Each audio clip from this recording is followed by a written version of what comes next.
এটা আগে আমরা হোম ডিপোতে আসছি। এই যে আমাদের ফ্লাওয়ার ট্রি। হ্যালো, কি অবস্থা সবার? কেমন আছেন সবাই? আমরা অনেক ভালো আছি, একদম মন ভালো করার মতো জায়গায় আছি, কারণ আমরা আজকে আসছি হচ্ছে হোম ডিপোতে। আমাদের সামার আসবে আগামী 1 মাসের মধ্যে, পুরোপুরি সামার, তাই হালকা শীতের যে গাছগুলো বাঁচে ওইরকম কিছু টুকটাক গাছ নিব আজকে আমরা হোম ডিপো থেকে। গত বছর আমরা অনেকগুলো সবজিও করেছিলাম, সাথে ফুল টুল ছিল। জানি না এবছর কেমন কি নিতে পারবো বা করতে পারবো। আজকে আমাদের প্ল্যান আছে শুধু মাটি আর 2-3টা ফুল গাছ হয়তো বা নিব এখান থেকে। এখনো সব দেখা হয়নি, কেবলই আসছি। এই ডালিয়া ফুল, গত বছর আমি এই ডালিয়া ফুল একটা নিয়েছিলাম, বাট ওইটা ছিল একটু ডিফারেন্ট কালার।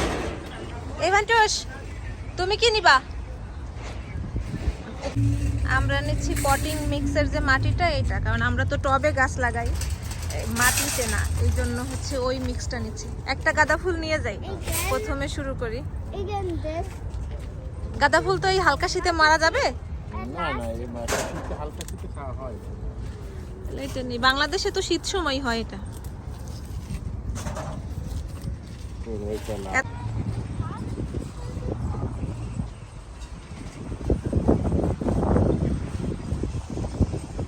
আমি কেমন অ্যাডিক্টেডের মতো হয়ে যাচ্ছি ফুল গাছের উপরে। আমার একটা জায়গা থাকতো যেখানে আমি প্রায় এখান থেকে সব রকম গাছ থেকে একটা একটা নিব, গাছ লাগাবো, ফুল হবে। আমি দাঁড়িয়ে আছি ফুল গাছের এখানে, আর বাতাসে যে স্মেলটা আসতেছে মনে হচ্ছে যে আমি কোনো ফুলের স্বর্গে আছি। এই ফিলটা আসলে ফুল বাগানে বা ফুল মার্কেটে আসলেই বোঝা যায়। এখান থেকে সারাদিন হাঁটলেও মনে হয় টায়ার্ড লাগবে না। এই কালারটা হচ্ছে আমার একদম ফেভারিট কালার, ডার্ক পার্পল যেটা। কত রকমের ফুল যেখানে আছে, তো দুঃখের ব্যাপার আমাদের তো আর এত জায়গা নেই যে আমরা এই গাছগুলো লাগাতে পারবো। এটা নিবা? গোলাপ গাছ তো মারা যাবে না। আজকে খুব একটা ভিড় নাই, এখনো তো ঠান্ডা পুরোপুরি যায়নি, এই জন্য হয়তো বা মানুষ ওইভাবে ফুল গাছ নিচ্ছে না। দারুণ লাগতেছে না? এত সুন্দর হালকা বাতাস আসতেছে, কোনো গরম না, একদম একটা অনেক সুন্দর ফিল হচ্ছে। আর বাতাসের সাথে হচ্ছে ফুলের স্মেল। মুনতাজ, তুমি তো ফ্লাওয়ার ফেরি হয়ে গেছো। এর থেকে সুন্দর আর কি হতে পারে? পে করার জন্য ভিতরে এসেছি আমরা। এখন একটু দেখি তো ইনডোরের গাছ যেন কোন দিকে আছে। আমি ভিতর থেকে গাছ খুঁজছিলাম বাসার ভিতরে রাখার জন্য। আমার আগে 2টা গাছ ছিল বাসার ভিতরে, ওই 2টা ফুল টুল ফুটে মারা গেছে। এই জন্য আমি চাইতেছিলাম নতুন করে আরও 2-1টা নিতে। তা এইখানে লাস্ট টাইম যখন আমি নিয়েছিলাম আরও বেশি গাছ ছিল, আর হচ্ছে গাছগুলো অনেক বেশি ফ্রেশ ছিল। এইবারের গাছগুলো এত বেশি ফ্রেশ মনে হলো না আমার কাছে, আমি আসলে পরে আর নিতে পারিনি। ওই নিচের দিকে মানি প্লান্ট ছিল, কিছুদিন আগে আমার একটা মানি প্লান্ট ছিল, ওই গাছটা অনেক সুন্দর ছিল আর অনেক বড় হয়েছিল। আমি এরকমই ছোট একটা নিয়ে এসেছিলাম। আর মানি প্লান্ট গাছ কিন্তু ঘরের ভিতরে অনেক দিন বাঁচে, আমাদেরটা তো মনে হয় 2 বছরেরও বেশি ছিল। কিছুদিন আগে ওইটা মারা গেছে, তাই আমি চেয়েছিলাম যে আর একটা নিয়ে আসবো, তা আর হয়নি। আর এখান থেকে আরও সে এই ক্যাকটাস দেখছিল, সে আবার নামও জানে, আমাকে ওই নামটা বলছিল যে এটা হচ্ছে ক্যাকটাস।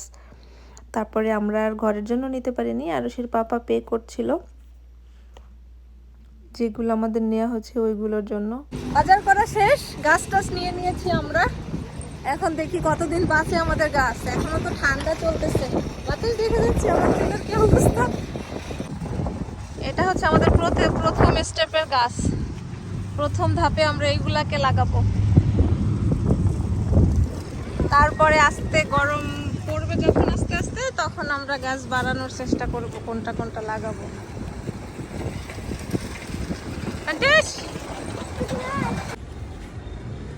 গাছ চলে আসছে আমাদের বাসায়। লাগাবা কবে? আজকেই লাগাবো। আজকে বিকালে? আজকে বিকালেই লাগানো হবে এগুলা। বড় লাগাবো গোলাপ হইব। আমাদের টবগুলো ওইখানে রাখা। বড় হবে না তুলসী গাছ? গাছ একটা অলরেডি লাগানো হয়ে গেছে। ভাবছিল বিকেলে লাগাবে, আনার পরে আর লাগানোর লোভ সামলাইতে পারো না, না? মনে হয়েছে যে কখন লাগাবে। ও এই দিকে দি গোলাপ গাছ হয়ে গেছে। ও গোলাপ এত বড় টবে দিলা? ঘরে যখন যাবে তখন রাখবা কই? হ্যাঁ ঠিক আছে, বড় না হলে মাটি চেঞ্জ করা লাগবে। কত বড় টবে গোলাপ ফুল গাছ দেওয়া হয়েছে। গরমের দিনের জন্য ঠিক আছে, কিন্তু শীতের সময় তো ঘরে নিয়ে রাখতে হয়, এটা হচ্ছে ঝামেলা।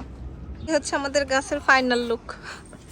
মোটামুটি লাগানো হয়েছে কয়টা, শুধু একটা টমেটো গাছ আনা হয়েছে এখানে।